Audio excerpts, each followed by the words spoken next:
ඒ අපි ඉන්නේ සුරලෝකෙ මෙහෙ ආවේ මැරිලා හිනා යනෝ බලද්දි බං ආපු පාර හැරිලා ගෑනු බඩ පෙන්නගෙන අඳින එක වැරදි නම් මොකටද සාරියක තිබ්බේ බඩ ඇරිලා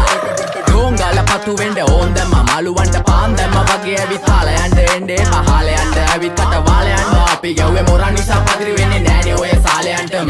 අම්මටවත් මෙල්ල නැති මාව කොයිද මෙල්ල වෙන්න යන්නේ අර කොයිවත් ඉන්න වෙලඹට සතියන්තේ හැමදාම කොල්ලෝ ඉන්නේ චිල් එකේ පිල් දාලා සෙට් වෙන්නේ සිංගාල කොළඹට හේතු නැඩෝ සනා වගේ පමා වෙන්න දැස නොපෙනුනත් අපි ගැව්වේ මුටි කන නිසා මොනාලිසා බලන් ඉන්නේ මගේ පැත්ත කියලා තාම හිටන් ඉන්නේ පුතා මම ජොන වගේ කොන නිසා ජන නිසා තාල දැම්මේ මගේ අතකුරින් එලිසම මාන දැම්මේ බෝලා ගලෝ ගන්න කලිසම තාල කන්නේ වගේ හිත තිබ්බේ මැලිකම වාව ගන්න බැරි යාළුවෝන්ගේ කැක්කම මම රැප දෙන්නේ මල්ලි මට තාලේ විදියට මූස්වාලා දුන්නේ පුතේ රැප උස හින්දියට අපේ උන්න බලන් ඉන්නේ hina වෙන්න කින්ඩියට රැප නැට්ටුකාරයෙක් නම් මම ඉන්නේ නැදියට වර්ගම් තාන්තම්